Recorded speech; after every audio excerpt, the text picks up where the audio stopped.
isso aqui, eu não convocaria o Neymar por motivos futebolísticos. O Neymar não me mostrou, eu assisti quase todos os jogos do Neymar em 2026, eu assisti quase todos em 2025, especialmente o segundo semestre, e eu não vi nível futebolístico no Neymar para jogar um torneio de exigência tão alta como a Copa do Mundo.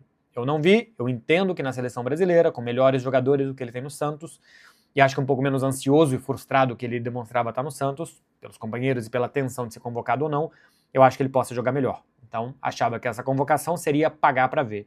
Eu era a favor da convocação do Neymar em março, para que no último amistoso antes da Copa do Mundo, contra a França e contra a Croácia, dois muito bons times de futebol, que a gente tivesse chance de ver, que o Ancelotti também tivesse chance de ver, nos treinos e nos jogos, o nível do Neymar.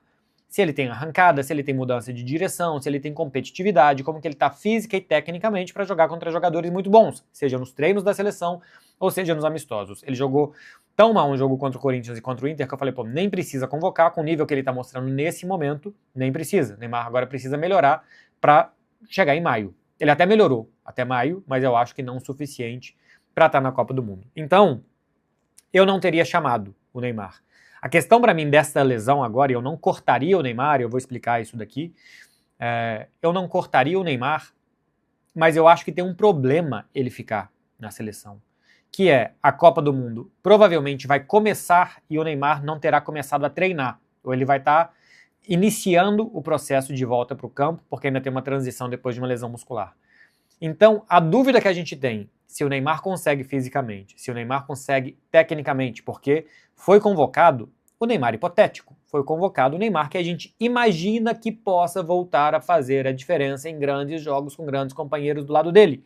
E agora o Neymar se torna ainda mais hipotético, porque agora ele também é uma incerteza física e não apenas técnica, porque fisicamente antes ele tinha feito lá 15 jogos nesse ano e ele estava pelo menos em campo, embora fisicamente eu não o visse bem, mas pelo menos ele estava em campo. Agora o problema que a gente tem é que a Copa do Mundo vai ter começado, tem times com um ciclo muito bem feito, de muitos anos, treinando, preparando o time, e o nosso grande jogador, e ele é um grandíssimo jogador, não terá feito um treino com seus companheiros desde que chegou o técnico Carlo Ancelotti. E eu acho que isso é um problema. A Copa vai começar, o Ancelotti vai ter que pensar no pão de cada dia, vai ter que pensar no jogo de amanhã, e o Neymar vai estar voltando aos poucos, transição, uns minutinhos, e vamos ver, e quem sabe o entrosamento. E é claro que no mata-mata você já não pode mais fazer teste. Você vai testar em alguns treinos para colocar nos jogos mais difíceis, e o Neymar só vai entrar nos jogos mais difíceis e nos momentos mais complicados. Quando a gente precisar, pelo amor de Deus, de um salvador da pátria, a gente apostou que o Neymar poderia ser esse cara pela grande qualidade técnica que ele tem. Então eu não cortaria, mas eu acho que o fato dele não conseguir, provavelmente, treinar com seus companheiros até o início da Copa, pode ser um problema para que ele se torne esse jogador decisivo, se ele vai conseguir ser decisivo, se ele vai conseguir competir, se ele vai conseguir se entrosar e achar um lugar no time e o Ancelotti vislumbrar taticamente como que ele pode jogar, sem ele nunca ter treinado. Isso pode ser um problema. Eu não acho que vale a comparação que estão fazendo, que eu acho uma comparação que ela existe, com Lamine Yamal, por exemplo, que a Espanha está levando para o terceiro jogo. Então por que o Neymar não pode ser guardado para o terceiro jogo ou para a segunda fase? Por conta disso aqui que eu falei dos treinos e da continuidade. O Lamine Yamal está testado e aprovado na seleção da Espanha. O Messi, que saiu machucado do último jogo da Argentina, parece que é só uma fadiga muscular também. O Messi está testado e aprovado na seleção da Argentina. E não é que eu duvide que o Neymar é um grande jogador, e que o Neymar já jogou bem na seleção, e que o Neymar é o maior artilheiro da história da seleção. Só que com estes caras, com este time, com este treinador, ele não foi testado e ele não foi aprovado. E o que ele jogou no Santos, para mim, não é o suficiente para ele ser nem aprovado. Então não dá para comparar a situação física do Neymar com a situação física do Lamine, porque o Lamine, quando voltar a jogar, ele já tem um entrosamento com aqueles caras, o Lamine vem de fazer uma muito boa temporada com o Barcelona, o Neymar não vem de fazer uma boa temporada tecnicamente, o Neymar não treinou nesse time, a gente não sabe o Neymar no encaixe desse time, a gente tem mais dúvidas físicas sobre o Neymar do que sobre o Lamine, por mais que o Lamine possa ter uma recaída e não conseguir jogar a Copa do Mundo dele, mas eu acho que não são comparáveis as situações, porque o momento de seleção brasileira e espanhola, o momento de encaixe de Lamine e de Neymar, e o próprio momento de temporada, de curto e médio prazo de Lamine e de Neymar é completamente diferente. No longo prazo, nem tem como comparar o Neymar, porque os últimos 2 anos ele passou machucado. No longuíssimo prazo, ele é um monstro do futebol mundial, né? Assim, dessa geração é Messi, Cristiano, Neymar, dessa geração, de capacidade técnica, de decidir, de encantamento, de tudo isso que gera. Mas isso é no longuíssimo prazo, a gente tem que voltar para 2020, 2022, antes de 2022, sei lá, tem que voltar quase para o Neymar do Barcelona, em alguns momentos dele no Paris Saint-Germain, para a gente falar desse Neymar hipotético que a gente está falando. No médio prazo, de 1 ano e meio, 2 anos para cá, nem existe esse Neymar, porque ele estava lesionado, e depois o que ele jogou no Santos, eu pessoalmente não acho suficiente. E no curto prazo também. O Lamine, no médio prazo, de 2 últimas temporadas, e no curto prazo que ele vinha jogando, é um jogadoraço. Então, para mim não existe comparação, simplesmente está machucado, vai voltar na terceira rodada, pode voltar na terceira rodada, porque para mim a comparação para aí, e o que vem a partir daí, que é isso que eu citei agora, que é o mais importante na minha visão, isso aí é incomparável entre os dois. Eu já vou falar se eu levaria ou não o Neymar. Eu só quero dar um passinho atrás para falar do ruído de comunicação que existe e continua existindo hoje, apesar do Rodrigo Lasmar ter falado claramente, tem uma lesão muscular, grau 2 na panturrilha, uma recuperação de 2 a 3 semanas, ainda existe ruído. Porque o Santos não emitiu uma nota oficial de boletim médico do Neymar, dia 17 de maio, quando ele se machucou, dia 18. A gente teve o médico do Santos, que é Rodrigo Zogarbi, que deu algumas entrevistas. Eu vi entrevista para o Grupo Globo, eu vi o Fábio Sormani falando que conversou com ele, citou o nome do médico, imagino que seja uma informação em on, né? Não uma informação em off do Fábio Sormani, falando que ele tinha um edema muscular e que ele até poderia jogar nessa terça-feira passada agora contra o Cuenca, né? O Santos jogou pela Sul-Americana e venceu. Isso foi dito na semana passada. Então, edema e lesão, meu povo, são coisas diferentes. Um edema é inchaço. Você toma uma pancada, junta líquido ali naquela região da pancada, aquilo ali é um edema, um inchaço, acúmulo de líquido. Lesão muscular é ruptura de fibra muscular. E aí grau 1, 2, 3, 4 depende do quanto das fibras se romperam. Grau 2 é uma lesão mediana e que as fibras foram, né, o músculo ele é um elástico e o elástico se rompe ali. Não se rompeu completamente, mas tem ali microfraturas. Se o Santos, aí para mim começam os problemas. Se o Santos fez um exame, uma ressonância magnética, um exame de imagem de altíssima tecnologia, esse tipo de exame, eu já fiz algumas vezes, já sofri algumas lesões musculares na minha carreira de esportista amador, e ali você vê a ruptura das fibras musculares. Por mais que exista um inchaço naquele momento da lesão e tal, todo jogador faz quando está inchado, sempre tem um edema e ainda assim se vê o alcance da lesão. Tanto que normalmente, quando o cara sai puxando a perna de um jogo de futebol, a gente já imagina que ele tem uma lesão muscular, e depois os clubes normalmente afirmam, o cara tem uma dor muscular e tal, um estiramento muscular, porque a fibra se estirou, ou uma contratura quando ela se contrai toda, tem um estiramento muscular, vai fazer mais exames para se conhecer o alcance da lesão. Muitos boletins médicos de clube são esses, que aí você quer saber se rompeu 50% das fibras, 15% das fibras, 100% das fibras, se é 1 centímetro, 2 centímetros, 5 centímetros. Isso tudo dá para saber num exame de ressonância. E eu não entendo por que o Santos não comunicou que o Neymar tinha uma lesão muscular. Ou não é possível que o Neymar no dia 17 de maio não tinha uma lesão muscular e que depois no dia, que dia é hoje? Dia 29 de maio, que é hoje.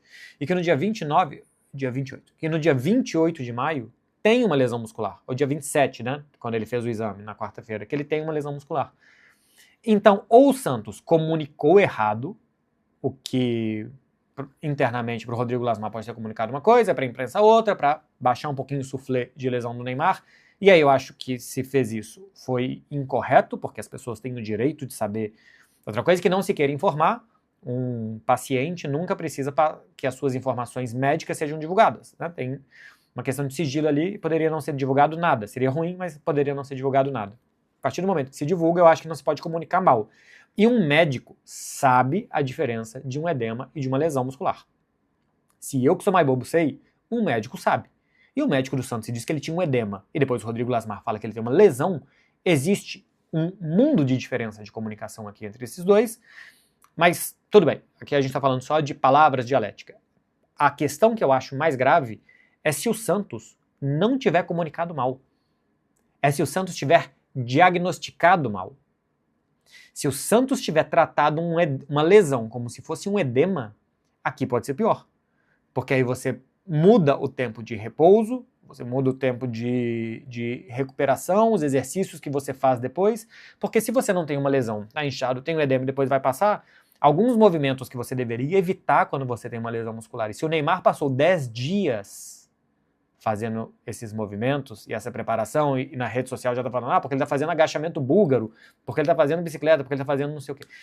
Não tô nem entrando nesse mérito, mas se o Neymar passou 10 dias descansando de um jeito diferente, se recuperando de um jeito diferente, talvez tomando uma medicação diferente do que ele deveria se ele tivesse uma lesão muscular, se o Santos não só comunicou errado qual que é a diferença de edema, lesão, passou pra gente que era edema, mas era lesão para que não se gerasse um ruído no Brasil inteiro, se não foi só uma comunicação errada, que eu acho que os médicos não têm o direito de fazer, a partir do momento que eles falam, eles têm que falar a verdade, mas se o Santos tratou errado, a gente está falando do grandíssimo jogador brasileiro, da última Copa do Mundo dele, do príncipe da Vila, e que talvez o Santos não tenha tido a competência de fazer uma ressonância magnética e saber ler um exame.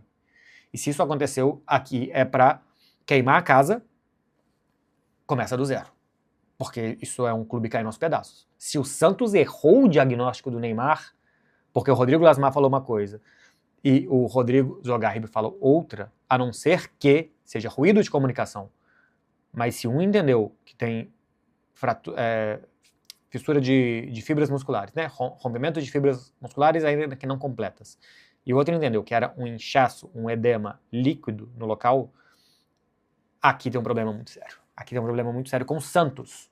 Com o Santos, que talvez já tenha, quem errar uma vez pode ter errado outras, e o Santos talvez tenha errado outras vezes, e tenha diagnosticado mal e tratado mal os seus jogadores.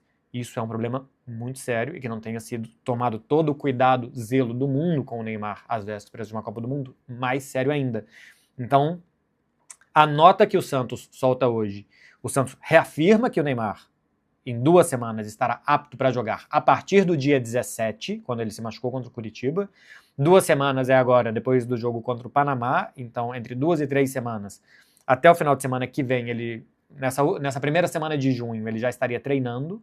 Segundo o Santos afirmou por escrito, agora numa nota oficial, poucas horas atrás, começa a contar as 2, 3 semanas de quando ele se machucou. Eu não sei o que eu entendi, e talvez aqui o burro seja eu, mas o que eu entendi do que disse o Rodrigo Lasmar. Inclusive, eu mandei mensagem para o Rodrigo Lasmar, não sei se ele me respondeu, por enquanto não. O que eu entendi é que são 2 semanas. A partir do momento que a CBF diagnosticou, a CBF fez um exame na quarta-feira, na quinta-feira ele comunicou 2, 3 semanas. Eu acho que é a partir daqui, de 2 a 3 semanas do dia 17, o Santos continua afirmando que é 2, 3 semanas do dia 17, mas o Santos também afirmou que ele podia ter jogado nessa terça. Então, o Santos não parece ter entendido que havia uma lesão muscular. Ou comunicou mal, de propósito, para não se gerar uma grande discussão no Brasil se ele deveria ter sido convocado ou não. Agora vem só para fechar aqui, o que eu já disse, mas vou reafirmar. Eu não cortaria o Neymar. Eu não teria levado, pelo nível técnico, mas eu não cortaria. Copa do Mundo tem 40 e tantos dias, a final é no dia 19 de julho, se o Neymar em 3 semanas estiver apto para jogar 3 semanas, a partir do dia 17, né? Eu estou contando aqui o pior do pior cenário. A partir do dia 17 de maio, a partir do dia 27, perdão, que ele fez o exame. 1 semana 3 de junho, 2 semanas 10 de junho, 3 semanas 17 de junho. Se no dia 17 de junho o Neymar volta a treinar, não vou nem falar que 17 ele estaria apto para jogar. Se no 17 de junho ele volta a treinar, para uma final de 19 de julho, tem uma pré-temporada de 1 mês para o Neymar se preparar para um jogo de futebol. Para ele entrar aos 40 minutos do segundo tempo, de um Brasil e, sei lá, Brasil e Espanha, de um Brasil e França, e fazer o gol do título, e dar o passe do gol do título do Endrick. Eu deixaria. Pô, mas o João Pedro, de 20 gols na Premier League e de que fez uma temporada jogador da temporada do Chelsea, se fosse um torneio de pontos corridos para se jogar de agosto a maio, eu não levaria o Neymar. De jeito nenhum. De jeito nenhum. Eu levaria João Pedro 100 vezes. Hoje, né? Não pela capacidade técnica, o Neymar é muito mais jogador do que o João Pedro. Hoje, eu levaria 100 vezes o João Pedro para 38 rodadas e não o Neymar. Por mais que o Neymar possa jogar. No nível que ele jogou, para mim, não dá. Para um torneio de tiro curto, para um torneio que dá para esperar 1 mês para final do campeonato, o Neymar tá pronto? eu deixaria. Eu deixaria, mesmo sem convocar. Porque, no final das contas, se ele está lá e se ele está indo para os hipotéticos 15, 20 minutos, agora espera até o final. Se o Brasil chegar lá, porque o Brasil tem outros jogadores para entrar para mudar o jogo. O Brasil tem Endrick, o Brasil tem Ryan, o Brasil tem Lucas Paquetá, o Brasil tem Igor Thiago para entrar para uma doideira de dentro da grande área e tal. Então a gente já tem outros jogadores para mudar o jogo, que eu acho que mudam mais o jogo do que o João Pedro. Ou mudam mais o jogo do que o Pedro. Mas eu acho que nem João Pedro e nem Pedro mudam no jogo como o Neymar muda. Se fossem 22, 23, que você fica contando posição e que não, em 25, 26 jogadores, dá para levar, muitos jogadores não vão jogar, então dá para levar jogador que talvez não jogue e que talvez ele não se recupere. Mas se ele tiver um mês para se recuperar e o Brasil chegar numa final, eu acho que ele pode ajudar nessa final. Embora, repito, é o Neymar hipotético, de um nível que eu não vi. Talvez eu também esteja errado e tenha avaliado mal, mas de um nível que eu não vi. Mas, caso melhore, recupere e esteja pronto para jogar, eu prefiro uma final de Copa do Mundo aos 40 do segundo tempo, o Neymar do que o João Pedro. Um campeonato inteiro de Premier League? Não. Mas para uma final de Copa do Mundo, sendo que eu já tenho outros jogadores até lá que vão me ajudar, eu deixaria o Neymar. Então, se você veio aqui querendo odiar uma pessoa que ama o Neymar e que vai defender o Neymar com unhas e dentes, acima de tudo, acho que você não encontrou isso. Se você veio aqui porque você odeia o Neymar e você queria alguém para atacar o Neymar, acho que também você não encontrou. Porque, no final das contas, tá tão difícil ultimamente falar sobre qualquer coisa de Neymar que ser equilibrado as pessoas não gostam também, né? Mas é isso, meu povo. Se você chegou até aqui e gostou, finalmente, desse vídeo, se inscreve aí no canal, deixa like, comentário, faz esse tipo de coisa aí que vocês sabem que ajuda, porque realmente ajuda bastante. Valeu, gente. Tchau, tchau.